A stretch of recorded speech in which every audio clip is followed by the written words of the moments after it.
All right. I didn't film it. I should have probably filmed it. I had to stop. Was leaving the bank. Just picked up some money here to go make my child support payment. But I just left the bank and there was like a whole bunch of ducks crossing the street. So there was like a leader that cleared the way. Then all the ducks walked in a line. And I was about to go, and then there was one slowpoke duck. It was like going really slow.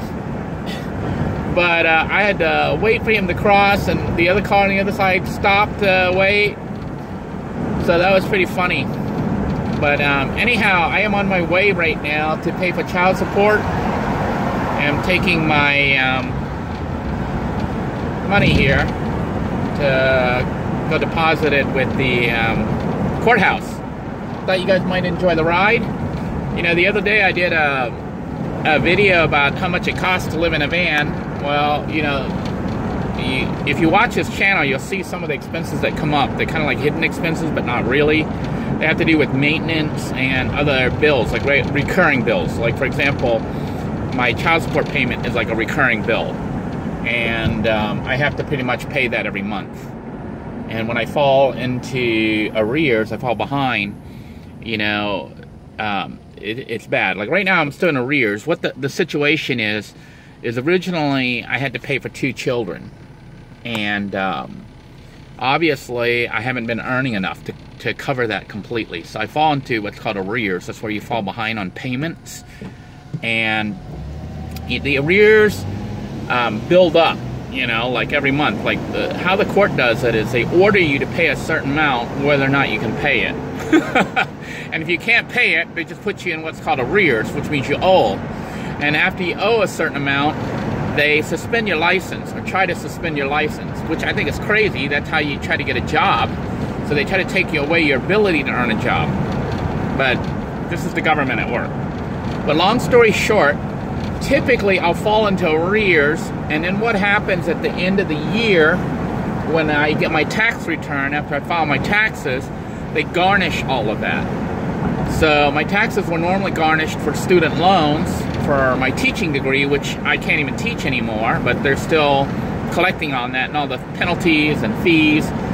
You know, I won't even get into how they jacked up the rate on that. It was a $20,000 loan that I paid probably about $80,000 or $90,000 on and still haven't paid off because it's still being jacked up. They keep reselling the loan and tacking it on all these fees and stuff, but that's a whole nother thing. But long story short, you have your regular expenditures, which you don't really need to calculate into the cost of living in a van because that's what you would normally spend anyways. For example, you know, like me, this is a recurring bill. I have to pay a certain amount for child support. I have to pay a certain amount for phones. Like my phones, you know, I go through Metro, so it's like $30 a month. That's a given, whether or not I'm living in a van. So those expenses stay the same. Expenses that you save on, okay, is where you really realize the value of living in a van, especially one that you've paid off completely. If you are working and have a good income and living in a van isn't going to affect your job, you could save a humongous amount of money because you're not paying rent, you're not paying utilities, you won't have to pay cable or internet, although you may have to get internet for the van depending on how much internet you use. Some people get like unlimited data plans and pay upwards of $100 a month, $50 to $100 a month extra for that unlimited. Although you got to watch these so-called unlimited plans because a lot of times they say unlimited, but when you hit a certain threshold, they throttle you down, so the access is really slow, making it not usable for like regular internet, especially if you're a YouTuber and you need the upload speeds.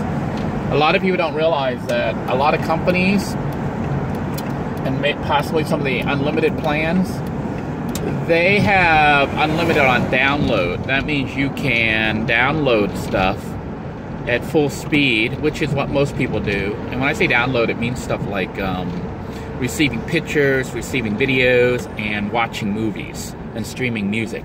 you're downloading, you're receiving data from the server. So if you're a YouTuber, on the other hand, you end up usually spending more data uploading than downloading. Like, for example, me, I upload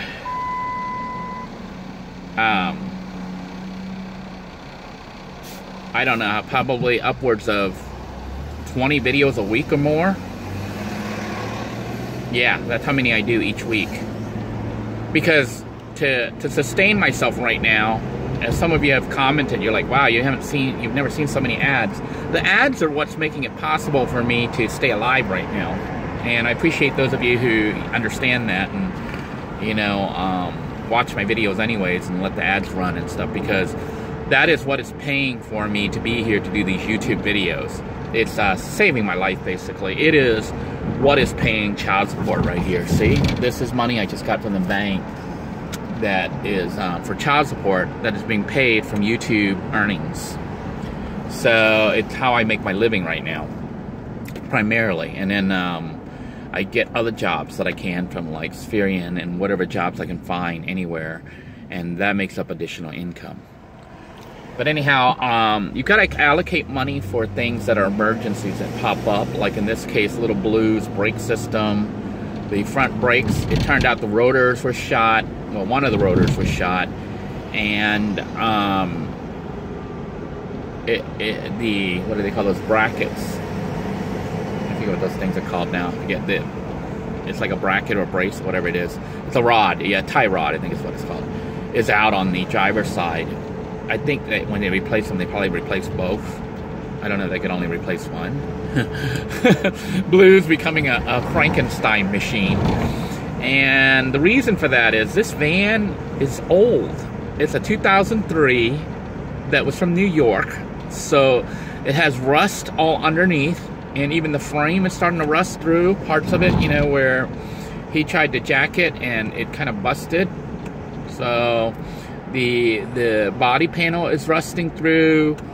There's all sorts of leaks. I keep having to check and add fluid. It's leaking brake oil and transmission fluid. Not dripping, which is good. You know, I have to do it, check it like every week and see if I need it. But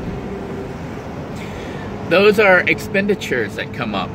And, you know, so it'll vary from person to person. The vehicle that you drive, you know, the condition that it's in, the maintenance you have to do on it. So you've got to allocate a budget for that.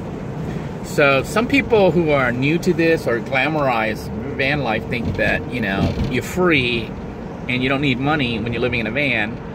The reality is, you know, if you live in society and you're not self-sustaining, like you don't grow your own food and hunt and fish and stuff and totally live off your own stuff. And even then, if you have a van, you still need gasoline and you need insurance, you know, so you do need money.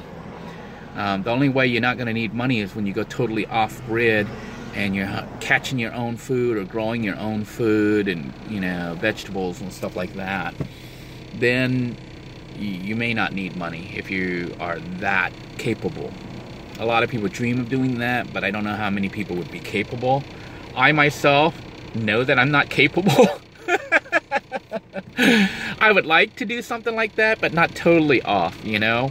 Like, if I were to live off-grid, my dream is like to get a tiny house somewhere, get some land and build a tiny house and live off-grid.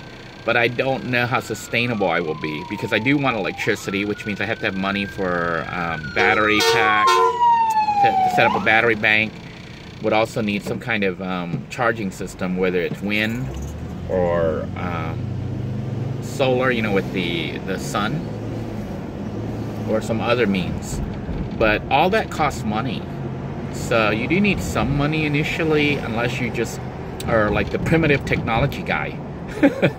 He could just show up half naked in the woods somewhere, and he ends up making everything from the tools that he uses to the building that he lives in to growing the food, although I don't know where he got the seeds, unless you scavenge and you know how to check for wild edible plants and things, and you can scavenge that and eat it. But for me, I try to stockpile food that I buy, although it would be nice to grow some stuff. I'm looking at some of these vehicles here with tags on them. I might stop by to look. There was a van and it had a tag. I don't know if someone ticketed it, but it probably doesn't run. I'm in the process of looking for another vehicle right now because I'm not sure how much more I want to sink into blue. I think it's going to cost an additional $300 to do the tie rods, but even then, other stuff will break. But if I don't have the money, which is looking like right now, I do not have the money for another vehicle. I may have to go ahead and sink the $300 back into blue. It's like a catch-22, see. I can't ever set aside money to buy another vehicle because I'm constantly sinking into this one, which is becoming a money pit, which has been a money pit. But, you know, you can look at it as a money pit, or you can look at it as a production expense for this channel. Because, honestly, Little Blue 2 is what has earned all this money for this channel, you know. All the adventures we've had in Little Blue, and we basically have made money on this. I'm going to pause this for a moment. Actually, I've arrived at the courthouse. You can see the police all out there. And I am going to go make my payments and then just wrap up this video. But basically, you want to allocate money for repairs, vehicle repairs, which you normally have anyways. But it may be compounded because you're going to be using your vehicle more. You're living in it now. And you may have to drive all over the town, you know, like to do laundry and things like that. To buy food, to take a shower. So there's a lot more wear and tear on your vehicle than if you were living in a house and you had your vehicle parked. But overall, the cost of living, because you're in a vehicle, is quite a bit less than if you're living in a sticks and bricks. I hope you found this video informational, if not helpful. I do want to thank you all for tuning in. If you like the content on this channel, please be sure to give it a thumbs up. Give this video a thumbs up. Share it and subscribe to the channel. Let people know about this channel, especially those who might be losing their home and having to live in their vehicle on an emergency basis. Because a lot of the old videos, if you watch the playlist from the beginning, it covers what happened with me, where I was basically became homeless with $3 in my pockets and really no income. And right now, we're not where I need to be, which is a house with a real job or, you know, working and stuff. But at least I do have a source of income, which is YouTube. And it's gotten to the point where it's actually enough to pay child support, although it's not enough to fully live off. So I need to supplement it with additional income. But we're breathing quite a bit easier than we were when we first started. I want to thank all the loyal viewers who've been here since the beginning. People like Maggie. People like Charles and Knight, I think. I forget what the last name is on there, but all these people who have supported me, who basically have encouraged me, and some have even sent money and stuff, even though that's not really necessary. I'm hoping that, you know, I can get to the point where I actually earn enough off my own efforts from my jobs and from YouTube and whatnot that we can get ourselves out of this hole. But I do appreciate all the kind gestures and people who have felt that they wanted to send something. But I say you don't need to. But thank you so much. You are most kind. You are very dear to my heart. And I thank you. So until next time, everyone, take care. God bless you all. Please stay safe. Bye-bye now.